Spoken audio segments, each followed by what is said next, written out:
Seja muito bem-vindo ao Encontro com a Palavra. Temos estudado toda a Bíblia, um livro de cada vez. Estamos gratos a Deus por você estar conosco.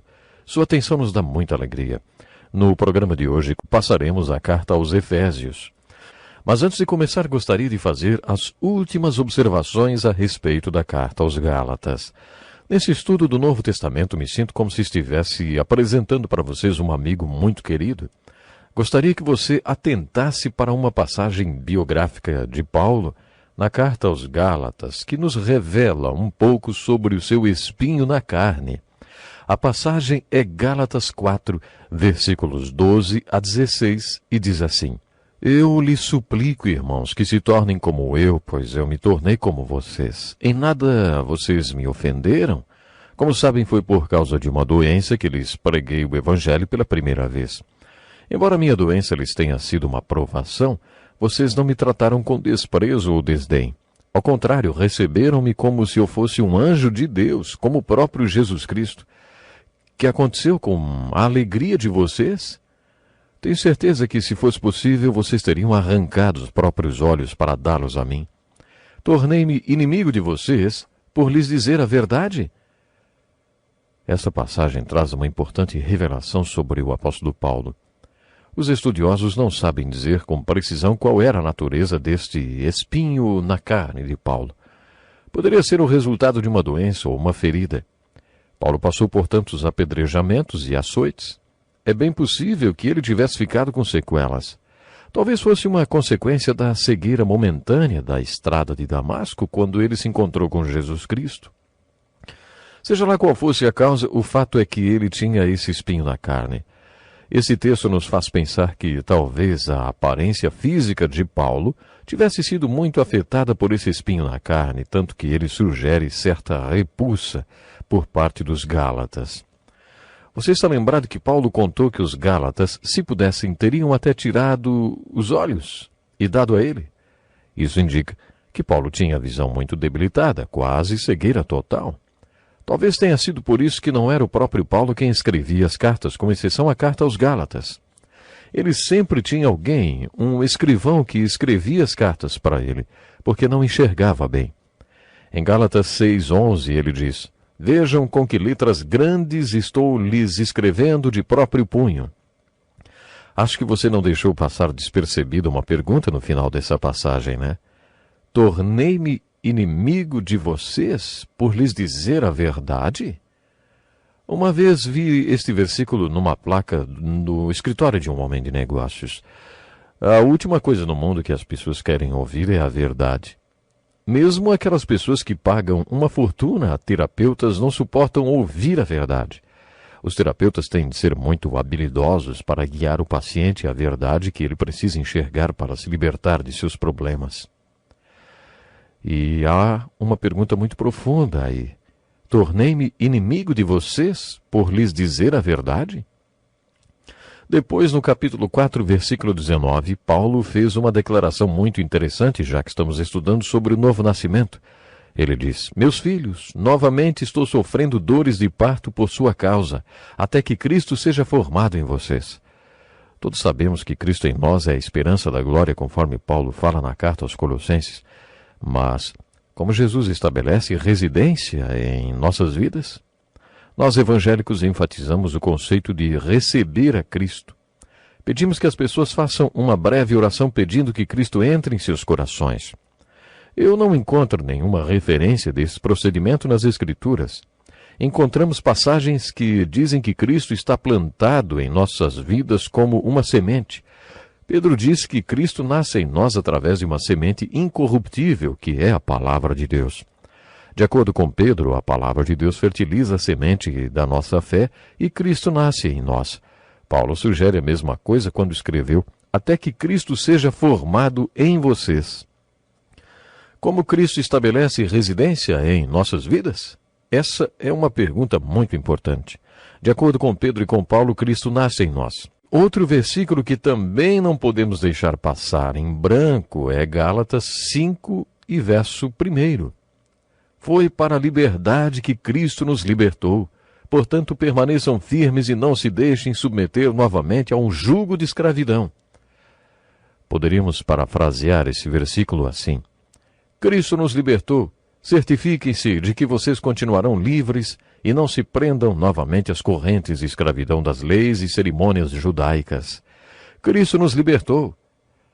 Paulo enfatiza muito a questão da liberdade na carta aos Gálatas. Sem dúvida, a liberdade é a mensagem aos Gálatas. Cristo vos libertou das cadeias do legalismo. Não se prendam novamente, porque Cristo vos libertou. Onde está o Espírito do Senhor? Ali há liberdade. Você, nosso ouvinte, já experimentou a verdadeira liberdade no seu espírito? Não abra mão disso.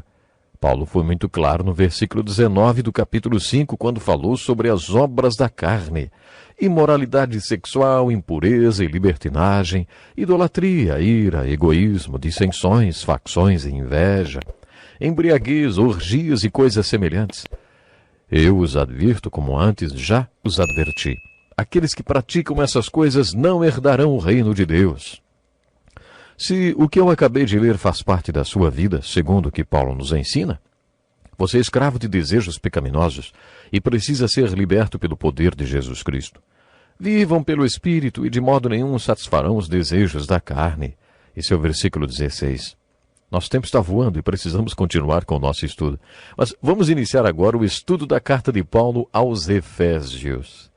Esta carta é muito importante e seu conteúdo muito profundo. Foi em Éfeso que Paulo passou mais tempo. Mencionamos isso quando estudamos o livro de Atos e vimos que Paulo visitou os Efésios na sua segunda viagem missionária. Mas foi só durante a terceira viagem missionária que ele realmente trabalhou ali. Está tudo registrado nos capítulos 18 e 19 de Atos. Foi em Éfeso que Paulo dirigiu um pequeno seminário chamado Escola de Tirano, onde ele ensinava diariamente. Minha visão para o ministério Encontro com a Palavra surgiu do modelo da escola de Paulo em Tirano. Paulo ficou em Éfeso durante 2 anos e meio ou 3 ensinando na escola de Tirano. Algumas traduções da Bíblia trazem uma nota de rodapé dizendo que ele ensinava nessa escola das 11 da manhã às 5 da tarde. Além deste seminário ou deste encontro com a palavra que ele tinha em Éfeso, Paulo também plantou uma das suas igrejas mais frutíferas. Ele foi um grande plantador de igrejas. Nos capítulos 2 e 3 do livro de Apocalipse, encontramos cartas dirigidas para 7 igrejas. É possível que a igreja de Éfeso tenha sido a igreja-mãe, que originou 6 outras igrejas. Isso significa que a igreja mais frutífera do ministério de Paulo teria sido a de Éfeso. Também é bem possível que este seminário dirigido por Paulo tenha treinado os pastores destas outras igrejas. Essa igreja que Paulo plantou em Éfeso se tornou a igreja-mãe de outras igrejas satélites. Você já deve estar familiarizado com elas: Esmirna, Pérgamo, Tiatira, Sardes, Filadélfia e Laodiceia. Estas 6 igrejas, mais a igreja de Éfeso, são as 7 igrejas sobre as quais lemos nos capítulos 2 e 3 do livro de Apocalipse. Como podemos notar, o ministério de Paulo de plantar igrejas em Éfeso foi frutífero.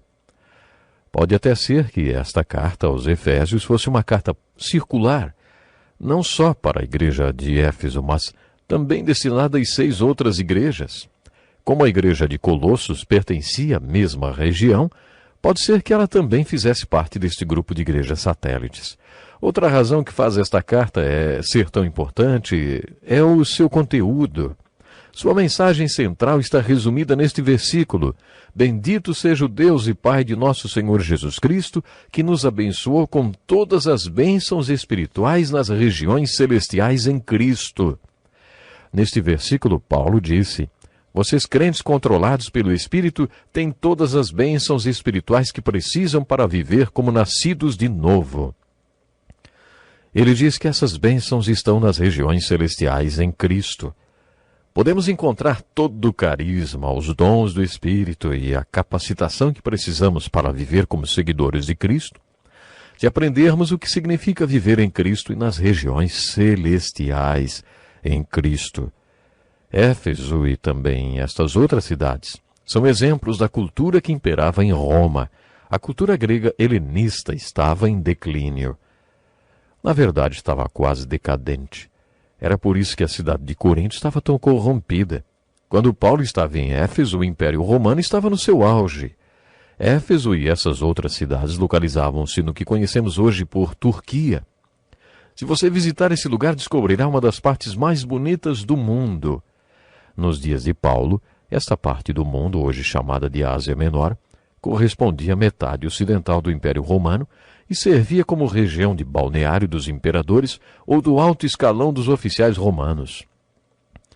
Havia palácios e residências de verão nos arredores de Éfeso e nessas outras cidades porque era uma região incrivelmente bela e com um clima melhor que o de Roma. Acontece que a imoralidade nestas cidades também estava no seu apogeu.